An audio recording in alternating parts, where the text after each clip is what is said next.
I'd been living in Ireland for a few years. I was the Dean of a business school on the west of Ireland, and there, enormous support for innovation activity, foreign direct investment in innovation, not just because of low tax, but because of the high skill base in Ireland, and it was very successful until the finance and property markets brought it to a screaming halt.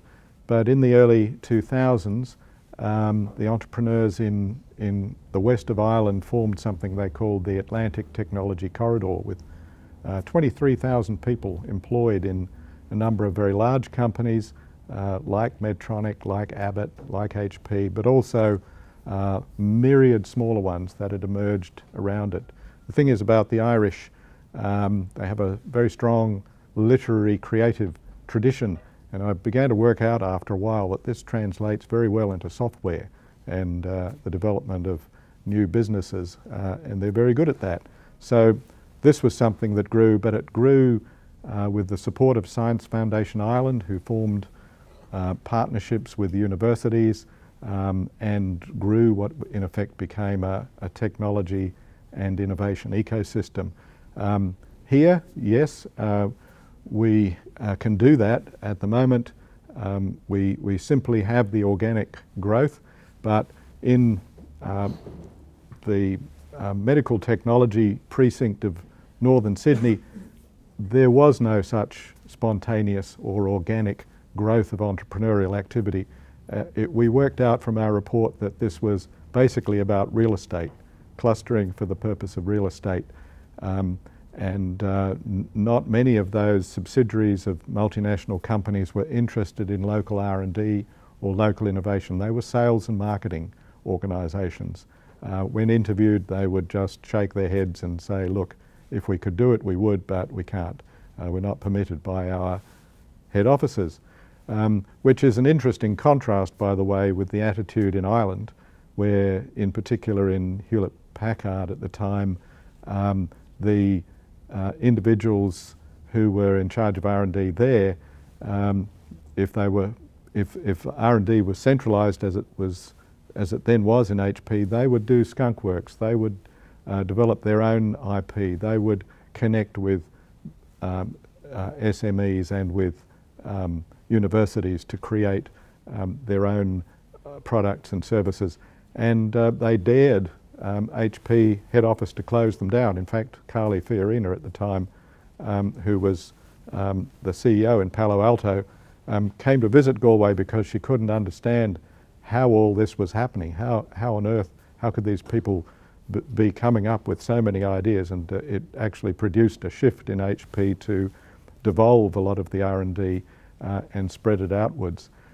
Here we didn't even try, and so we have all these large technology companies in northern Sydney that just get on with business as usual, and most of the R&D comes from elsewhere, with some honourable exceptions, I must say, and things are changing a bit now.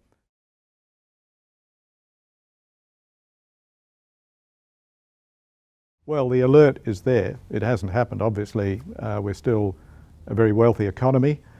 But the alert is there because we do have to take some very fundamental decisions about our future if we are to maintain our living standards, to compensate for the fall in productivity performance, to deal with the fact that we are now a high-cost economy with a high dollar, so that we can't rely on low-cost competition, and the manufacturing sector has found that out to its cost. We have to move into quality design innovation as a source of our competitive advantage. And I just offer, after the Dutch, after whom the name Dutch disease was given to their experience, the British, who did exactly the same thing without learning anything from it, to the Norwegians, who did learn. Now, we don't need any reviews to find out what the Norwegians did and how they responded to the discovery of North Sea oil. For them, they took a 50% public stake in the North Sea oil fields through Statoil. They imposed not a 20% resource rent tax, not a 40% resource rent tax, but a 76% resource rent tax. Didn't scare the companies away, but brought in huge revenues to the Norwegian exchequer, which they didn't then use in a tax giveaway or to enable the krona to drive out manufacturing industry by making it uncompetitive. They set up a sovereign wealth fund, which is now one of the 2 or 3 biggest sovereign wealth funds in the world, that invests around the world and invests, by the way, very ethically. They've just decided to pull out of fossil fuels, for example, and they use that funding to support the future research and innovation infrastructure for Norway. So the boom will continue for them in a very imaginative way. Why can't any resource economy do that? I don't have an answer, because it's so obvious that we should have. But we've been through our boom and done exactly what the Dutch did. It took them a decade or 2 to recover. Exactly what the British did. They're still trying to recover, and in fact they face very severe challenges over the next few years, and then we did the same. And we're now in a position of having to rebalance our economy, which brings me to the second point. Have we laid the foundations for that rebalancing? And the answer is no, because the requirement, the fundamental requirement for rebalancing the economy towards knowledge-based goods and services is to invest in knowledge. And our investment in knowledge, as measured in an OECD composite index of percentage of GDP invested in higher education, percentage in R&D, and percentage in ICT as a sort of proxy for our technological proficiency, is right down the bottom of the OECD table, not just behind the Scandinavians, but behind other resource-rich countries like Canada. And what is our current federal government doing? Are they building up our investment in these areas? No, they're closing it down. They're cutting funding for CSIRO, removed funding entirely from NICTA. Still, the cut of $3 billion in higher education remains in the 2015 budget. The threat to research infrastructure remains, because while refunding NICRIS, if we're going to go into a little bit of alphabet soup here, refunding NICRIS, the Research Infrastructure Program, has been at the expense of SRE, the Sustainable Research Excellence Infrastructure Program. So it's a very dismal picture when it comes to the recognition that knowledge and ingenuity will drive the next stage of competitive advantage for us, and not just in services. We are becoming a much more service-oriented economy, but also in advanced manufacturing. We ought to be able to say to our young people who are, designing new apps in Mecca coffee shop in Ultimo, would you like to work with manufacturers in Western Sydney to do something special?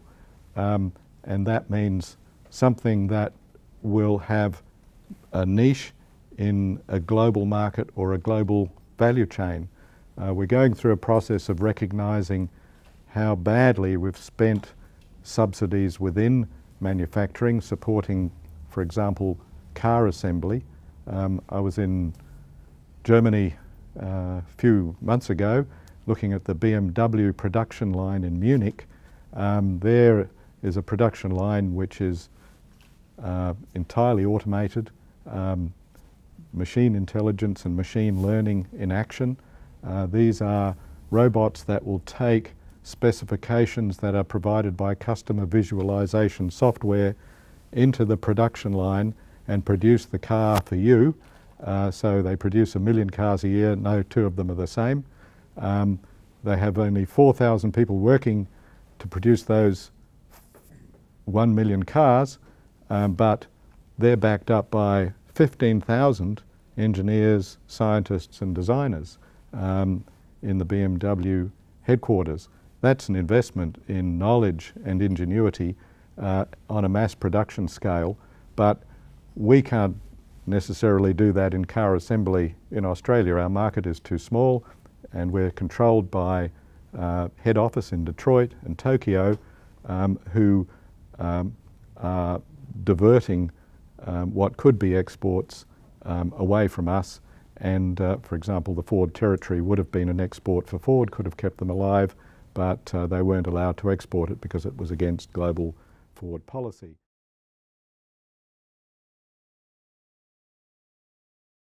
Well, that's the big question for Australia, and clearly we are going to be very involved with Asia, very engaged.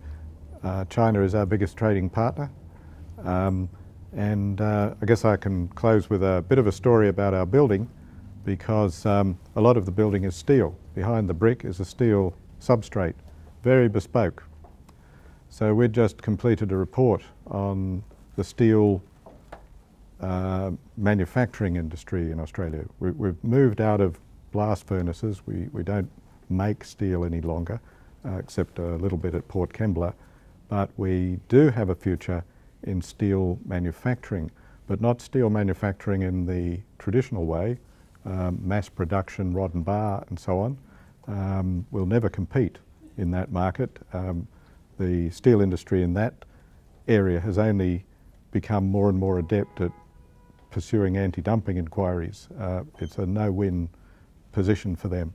Where they have a future is in niche steel manufacturing, where a substrate and curtain wall of the kind that we were building in our own business school building would be a perfect opportunity.